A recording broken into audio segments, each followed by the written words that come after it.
Alors, le concept, vous l'avez compris, l'idée c'est de, en tant que responsable marketing, responsable content ou éventuellement dirigeant d'entreprise, si c'est vous qui pilotez ce sujet-là, c'est de sortir un petit peu du pointillisme dans lequel on était jusqu'à présent. Finalement, on fait plein de petits trucs, on a un peu l'impression de courir une course effrénée, on a toujours un contenu en retard, on a toujours un nouveau contenu à lancer, on a plein d'équipes qui sont contributrices, et on a parfois un petit peu de mal à voir la vue d'ensemble.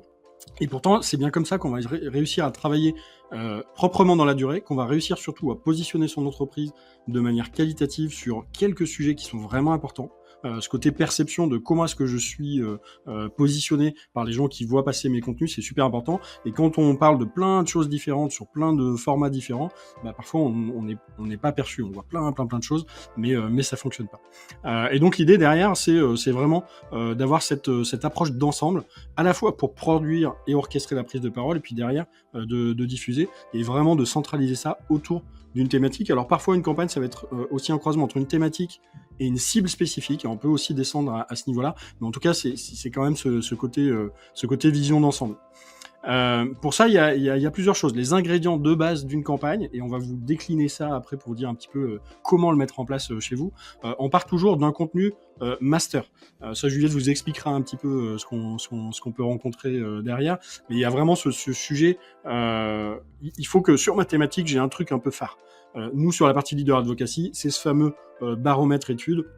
On aspire 25 000 postes, on fait parler un petit peu les chiffres, et en fait c'est ça qui nous donne le démarrage de la prise de parole. Mais ça vit pas tout seul. L'idée c'est pas d'avoir juste un contenu super bon mais sec. L'idée c'est derrière d'aller amplifier ça. Donc ça veut dire de décliner et d'aller travailler aujourd'hui un mix de formats. Dans ceux qui ont répondu tout à l'heure à la petite question sur quels sont les formats que vous faites, on voit que déjà on travaille plusieurs formats. Donc là l'idée c'est de se dire comment je vais réussir à industrialiser un peu ma production, et puis derrière, à pouvoir bien choisir en amont les canaux sur lesquels ça va être joué, et pas se retrouver finalement avec un contenu qui est sorti, et d'être déjà un peu en chasse-patate derrière le contenu en se disant maintenant il faut on n'a pas prévu le push LinkedIn, on n'a pas prévu le push mail, on n'a pas vraiment de séquence de nurturing, et puis comment on l'intègre chez les commerciaux. Donc l'idée c'est vraiment d'avoir anticipé ça, d'avoir de la maîtrise et d'avoir du temps pour bien faire les choses et pas courir finalement après la montre. Et évidemment, si on fait aussi ça, c'est qu'on est dans une logique de plus en plus de performance, et pas de performance du contenu en tant que tel. L'idée, c'est pas de se dire, est-ce que cet article de blog, il fonctionne? Est-ce que je ramène un peu de trafic SEO? Est-ce que ça clique? Est-ce que ça ouvre? L'idée, c'est plutôt de se dire, sur cette thématique-là, en fait, de remettre le reporting au bon niveau, en se disant, l'important, c'est pas que tel ou tel contenu soit vu, l'important, c'est que je sois positionné sur un sujet sur mon audience. Et donc, on a besoin de regarder un peu la vue globale, ce fameux effet, je prends du recul sur les différents points que j'ai placés, pour dire, est-ce que ma prise de parole, elle est suffisante? Est-ce que je touche les bonnes personnes? Est-ce que je les touche suffisamment? Est-ce que je les touche suffisamment souvent? Et est-ce que derrière, ça se traduit en génération de contacts, en génération d'opportunités ou en génération de business sonnant et trébuchant. Donc c'est vraiment ça les différents ingrédients avec lesquels on va trouver. Et forcément, on a ce côté un peu arrêter de courir dans la petite roue de fou dans laquelle parfois on a l'impression d'être pris côté contact. Juliette, tu veux peut-être nous parler un peu des avantages qu'on a à suivre cette méthode? Hop, oui, tout à fait. Du coup, ce qu'on attend ici, c'est, un vrai focus, sur les grands sujets phares. Comment, on va organiser la prise de parole et ce qu'on va dire, clairement. C'est vraiment ça qui va être important.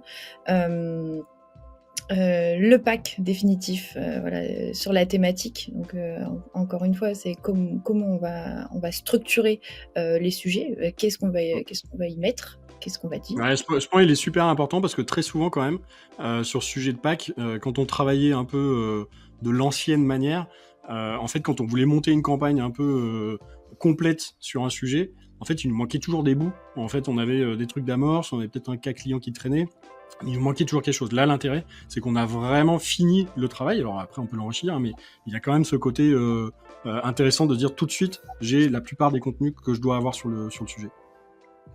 C'est ça exactement, et aussi donc comment ça va être rythmé en fait, autour de quel temps fort on va, dynamiser, rythmer, cette prise de parole. Donc ça c'est aussi très important pour avoir une notion de temporalité, sur ce contenu phare. Et comme tu l'as dit, encore aussi tout à l'heure, c'est l'optimisation de la production. C'est très important d'avoir du coup cette prise de recul. Ah, Ouais, il y a un petit son. un petit son. Cette prise de recul pour être tout le temps en exercice d'opti, c'est très important. Et également sur l'anticipation de la diffusion, bon ça va aussi avec, hein, tout est lié. On pense le contenu, on pense, au format qu'on va faire et ensuite à comment on va le diffuser. Et du coup l'analyse, moins granulaire, ça Guillaume, tu peux peut-être nous en parler un petit peu sur cette partie, Ouais, tout à fait. Et puis on y reviendra tout à l'heure. Le côté analytique, c'est aussi de pas se noyer dans plein de chiffres de est-ce que tel mail a marché, est-ce que telle campagne fonctionne sur une campagne de push par exemple, et de se dire est-ce que globalement toujours cette idée de comment est-ce que j'arrive à recouper les infos, parce que on le sait, hein, le parcours de décision, il se fait pas. J'ai vu une ad, j'ai cliqué, j'ai acheté. En tout cas en B2B, dans la plupart nous des secteurs sur lesquels on intervient, la prise de décision elle est un peu plus complexe et un peu plus longue que ça. Et en fait, souvent, on oppose, ou en tout cas, on essaye d'analyser des prises de décision qui se font sur plein de touches différentes, sur parfois plusieurs mois, parfois plusieurs personnes aussi au sein d'une entreprise. Et on essaye de mettre en face finalement des métriques ou des indicateurs qui sont très granulaires en fait, très bloqués sur une problématique et pas de cette vue d'ensemble. Donc il y a aussi cet enjeu de se dire, parce que je conçois toute ma campagne à un instant T, je vais réussir derrière à coller un reporting qui me donnera la vue sur la globalité. Et donc, finalement, en face cachée de tous ces avantages, l'idée c'est, je pense que peut-être que vous partagez ça, je regarde en parallèle les commentaires. Je vois que tout à l'heure il y a des réactions, on ira les regarder tout à l'heure, mais l'idée c'est de dire, nous on ressent quand même dans pas mal d'équipes marketing qu'on accompagne, dans pas mal d'équipes de content aussi, quand il y a des gens vraiment dédiés au content, une équipe dédiée au content, on sent qu'il y a un peu un côté à la fois charge mentale et course après le temps, de se dire je suis éparpillé sur plein de sujets, je dois parler de plein de trucs, donc aussi en termes cognitifs de je dois mettre mon cerveau sur plein de sujets différents. C'est compliqué, c'est beaucoup plus simple quand on est focus pendant une semaine full sur un sujet. On a le temps de faire bien les choses, et je pense que en plus au moment de l'IA, de plus de concurrence sur les contenus, de plus de prise de parole, tout le monde est un peu créateur de contenu, le fait de pouvoir vraiment se focaliser sur quelques thématiques, ça c'est vraiment intéressant, et derrière ça donne beaucoup plus de qualité de travail pour tout le monde et de satisfaction sur la qualité des contenus, et puis aussi de mieux penser ces différents canaux, de mieux orchestrer, de mieux réutiliser certaines choses. Derrière, on est plus efficace et on a plus d'impact. Donc voilà, donc ça c'est un peu tout le propos de notre réflexion, de ce qu'on a vu évoluer au fil du temps, et qui fait qu'aujourd'hui à l'agence, on est très orienté sur ces sujets-là. Alors avant d'aller un petit peu plus loin, je vais regarder puisqu'il y a des chouettes commentaires qui sont arrivés, notamment chez Fabrice Frossard, qui nous dit côté master content, c'est un nom, c'est The Turkey Dinner. En gros, on découpe la dinde et on la distribue à différents convives. Donc effectivement, on va faire une plus grosse pièce et on va acheter un peu plus de matière. Et puis effectivement, derrière, on va pouvoir servir différents morceaux. Puis souvent sur ces trucs-là, le retravailler après, les jours d'après. Il y a un peu un côté batch cooking, je pense, qui est intéressant là-dessus. Question aussi de Lucie. Salut Lucie. Pour ce genre d'approche, est-ce qu'il faut obligatoirement un contenu long type étude, e-book pour décliner une campagne?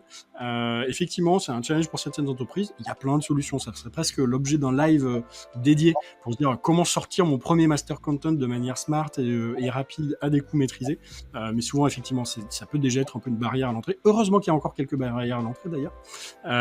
Mais ça, Lucie, on y répondra dans quelques minutes, donc stay tuned comme on dit.